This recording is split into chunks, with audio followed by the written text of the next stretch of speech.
Bismillah, alhamdulillah, wassalatu wassalamu ala rasulillah wa ala alihi wa sahbihi wa man wala amma ba'd. Kaum muslimin rahimakumullah.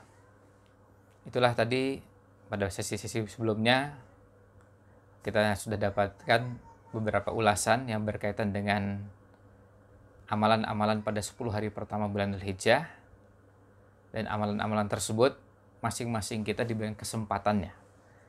Dan pilihan amal tadi atau pilihan amal yang sudah dibahas pada sesi sebelumnya dengan beberapa tayangan video yang silahkan bisa Anda sekalian simak pada channel ini, menunjukkan kepada kita bahwa itu adalah contoh-contoh amalan yang dianjurkan dikerjakan atau yang diupayakan untuk ditinggalkan.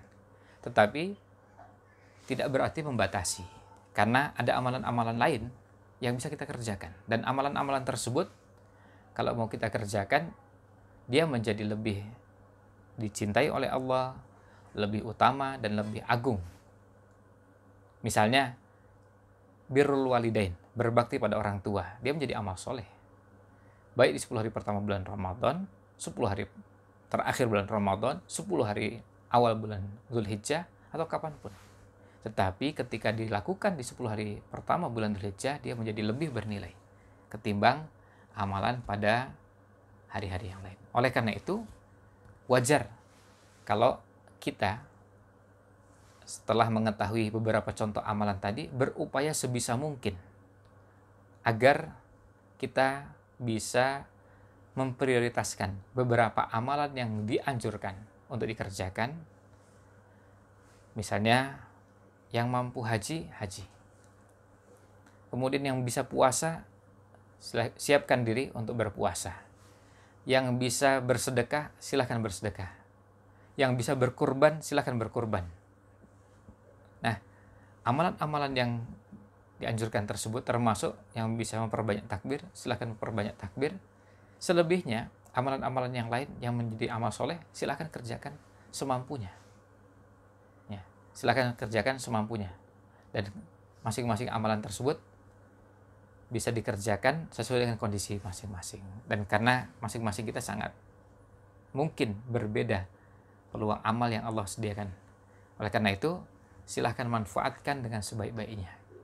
Sekali lagi penyebutan amalan pada 10 hari pertama bulan Dzulhijjah dan beberapa contoh yang telah disebutkan pada beberapa tayangan sebelumnya tidak bermaksud membatasi.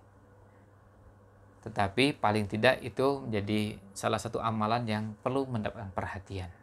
Selebihnya kita berupaya sebisa mungkin agar kita bisa meluangkan waktu memperbanyak amal pada 10 hari pertama bulan Dzulhijjah. Bagi yang punya kelebihan harta, ingin menyalurkan hartanya untuk kepentingan Islam dan kaum muslimin. Misalnya ada yang membutuhkan bantuan untuk pembebasan Islamic Center, maka kita bantu. Ada santri-santri yang membutuhkan santunan, kita bantu. Apapun bentuk-bentuk amal soleh yang kita bisa lakukan, maka lakukan. Yang bisa dikerjakan, maka kerjakan. Sebisa mungkin. Kita upayakan agar peluang-peluang amal yang Allah sediakan dan bisa kita kerjakan, kita bisa maksimalkan. Nah, kita berharap mudah-mudahan di 10 hari pertama bulan Dzulhijjah ini, sebelum kita memasukinya, kita sudah punya pengetahuan, ditambah lagi semangat juga semakin meningkat. Lalu semua peluang yang kita bisa kerjakan, maka kita bisa optimalkan. Kita berharap keluar dari 10 hari pertama bulan Dzulhijjah, kita menjadi manusia-manusia baru yang telah mendapatkan hasil, mendapatkan manfaat, mendapatkan keberkahan dari amal-amal yang kita kerjakan. Sehingga kita menjadi orang-orang yang bersyukur kepada Allah karena bisa mengoptimalkan 10 hari pertama bulan Dzulhijjah. Sebab, ini bahasan sebagai penutup di tema ini adalah bahwa 10 hari pertama bulan Dzulhijjah ini keutamaannya oleh sebagian ulama sampai dibandingkan dengan 10 hari terakhir bulan Ramadan. Sebagian ulama mengatakan bahwa 10 hari pertama bulan Dzulhijjah lebih utama kalau dilihat pagi, siang, dan sorenya. Malam harinya, 10 hari terakhir bulan Ramadan lebih utama karena ada Lailatul Qadar yang khairun min alfi syahrin, lebih baik dari 1000 bulan. Nah, tapi apapun pilihannya, sekarang ada, kalau 10 hari pertama bulan Dzulhijjah ada di hadapan kita, maka kita kerjakan seoptimal mungkin. Demikian, mudah-mudahan ini bisa menjadi ilmu dan penyemangat bagi kita pemantik untuk kita bisa lebih bersemangat mengerjakan amal di 10 hari pertama bulan Dzulhijjah. Wallahu a'lam.